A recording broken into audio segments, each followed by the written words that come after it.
올 한해 부동산 값은 너무 많이 올랐고 앞서 보신 것처럼 주식시장은 시원치 않았습니다. 코로나로 장사는 안 되고 물가는 폭등했죠. 서민들 주머니 사정이 걱정인데 설상가상으로 내년에는 대출 받기도 더 어려워진다고 합니다. 얼마나 더 어려워지는지 따져보겠습니다.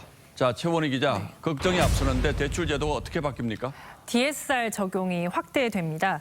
DSR은 모든 대출의 연간 원금과 이자를 연소득으로 나눈 비율입니다. 현재는 규제 지역에 6억 원 넘는 주택담보대출이나 1억 원 넘는 신용대출을 받으면 적용이 됐는데요. 내년부터는 총 대출액이 2억을 넘으면, 그리고 내년 7월부터는 총 대출액이 1억을 넘으면 그해 갚을 원금과 이자가 연소득의 40%를 넘어서면 안 됩니다. 서민들의 급전창구인 카드론도 DSR 산정에 포함됩니다. 자, 결국 쉽게 얘기하면 갚을 수 있는 만큼만 빌리라 뭐 이런 뜻으로 들리는데 구체적으로 얼마나 빌릴 수 있는지 좀 쉽게 설명을 해 주시죠. 네, 기존 대출 없이 3억 원 주담대를 신청하는 상황을 가정해봤습니다. 30년 원리금 균등 상환, 이자 4%로 빌린다면 연간 갚아야 할 원금과 이자는 1,700만 원 수준입니다. 연봉 8천만 원인 직장인은 DSR 40%를 적용하면 연간 원리금 상환액 한도가 3,200만 원까지라서 충분한데요. 그런데 연봉 4천만 원인 경우 연간 원리금 상환액이 1,600만 원까지라서 대출액을 줄여야 합니다.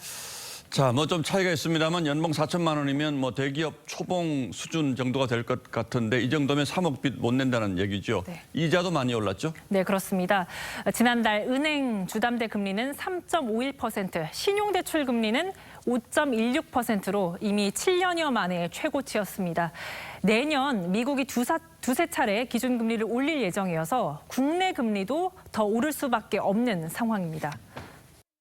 내년에 금리 상승기로 돌아서기 때문에 가게나 기업들이 내년에 굉장히 어려움에 봉착할 거예요. 원리금 상환 부담 증가로. 전문가들은 금리 인상기를 맞아서 DSR 확대가 가계부채 증가 속도를 낮춰서 가계 금융 부실을 막을 수 있을 것으로 보고 있습니다.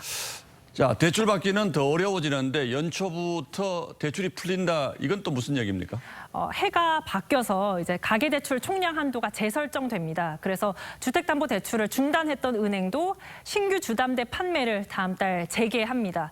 하지만 금융당국은 내년 가계부채 증가율 목표치를 올해 6.99%보다 더 낮은 4에서 5%대로 설정했습니다. 금융당국이 물론 분기별로 관리하겠다고 했지만 연초에 패닉 대출이 몰리면 금방 대출문이 막힐 가능성도 배제할 수는 없습니다. 내 수요는 3월이에요. 3월인데 이게 불안하면은 분기별로 하면은 1월 달에 일단 받아두자. 그래가지고 이제 1월 달에 몰릴 수 있는 문제가 생깁니다. 코로나 사정도 언제쯤 나아질지 지금으로서는 알 수가 없는데 당장 급전 필요한 서민들을 위한 무슨 보완책 같은 건 없습니까?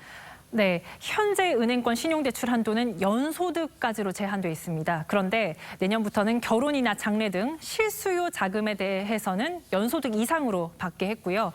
또 저소득, 저신용자를 대상으로 한 햇살론의 대출 한도도 500만 원씩 늘어납니다. 하지만 서민들이 돈을 빌리긴 어려워지는 거는 불가피해 보입니다. 예, 대출 내기가 너무 어려워지면 또 혹시 서민들이 불법 사채로 몰리는 건 아닌지 이것도 걱정이군요. 네. 예, 잘 알겠습니다. 최원희 기자 잘 들었습니다.